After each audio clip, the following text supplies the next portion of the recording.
कहानी आखिरी प्रयास।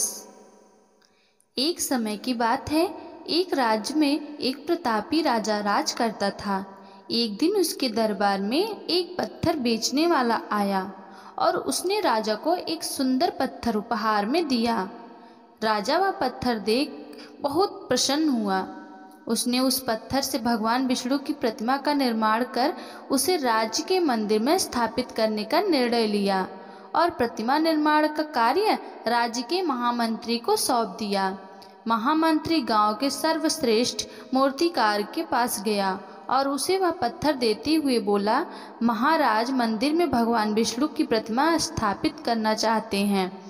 10 दिन के भीतर इस पत्थर से भगवान विष्णु की प्रतिमा तैयार कर राजमहल पहुंचा देना। इसके लिए तुम्हें 60 स्वर्ण मुद्राएं दी जाएंगी। 60 स्वर्ण मुद्राओं की बात सुनकर मूर्तिकार खुश हो गया और महामंत्री के जाने के बाद प्रतिमा का निर्माण कार्य प्रारंभ करने के उद्देश्य से अपने औजार निकाल लिए। अपने औजारों में से उसने एक हथौड़ा लिया और पत्थर तोड़ने के लिए उस पर हथौड़े से वार करने लगा, लेकिन पत्थर जस का तस रहा। मूर्तिकार ने हथौड़े के कई बार पत्थर पर किए, लेकिन पत्थर नहीं टूटा। 50 बार प्रयास करने के बाद मूर्तिकार ने अंतिम बार प्रयास करने के उद्देश्य से हथौड़ा उठाया, लेकिन यह सोचकर हथौड़े पर प्रहार करने के पूर्व ही उसने हाथ खींच लिया कि जब 50 बार वार करने से पत्थर नहीं टूटा तो अब क्या टूटेगा। वह पत्थर लेकर वापस महामंत्री के पास गया और उसे यह कह वापस कराया कि इस पत्थर को तोड़ना नामुमकिन है, इसीलिए इससे भगवान विष्णु की प्रतिमा नहीं बन सकती। महामंत्री को राजा का आदेश हर स्थिति में पूर्ण करना था, इसीलिए उसने भगवान विष्णु की प्रतिमा निर्मित करने का कार्य गांव के एक साधारण से मूर्तिकार को सौंप दिया। पत्थर लेकर मूर्तिकार ने महामंत्री के सामने ही उस पर हथौड़े से प्रहार किया और वह पत्थर एक बार में ही टूट गया। पत्थर टूटने के बाद मूर्तिकार प्रतिमा बनाने में जुट गया।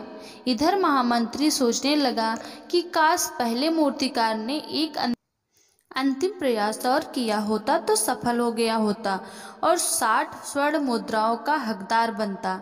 मित्रों, हम भी अपने जीवन में ऐसी परिस्थितियों से दो चार होते रहते हैं। कई बार किसी कार्य को करने के पहले या किसी समस्या के सामने आने पर उसका निवारण करने के पहले ही हमारा आत्मविश्वास डगमगा जाता है और हम प्रयास किए बिना ही हार मान लेते हैं। कई बार हम 1-2 प्रयास में असफलता मिलने पर आगे प्रयास करना छोड़ देते हैं, जबकि हो सकता है कि कुछ प्रयास और करने पर कार्य पूर्ण हो जाता या समस्या का समाधान हो जाता। यदि जीवन में सफलता प्राप्त करनी है तो बार बार असफल होने पर भी तब तक प्रयास करना नहीं छोड़ना चाहिए जब तक सफलता नहीं मिल जाती। क्या पता जिस प्रयास को करने के पूर्व हम हाथ खींच लें वही हमारा अंतिम प्रयास हो और उसमें हमें कामयाबी प्राप्त हो जाए। अगर यह कहानी अच्छी लगे तो लाइक, शेयर, सब्सक्राइब और कमेंट में राधे राधे जरूर लिखें।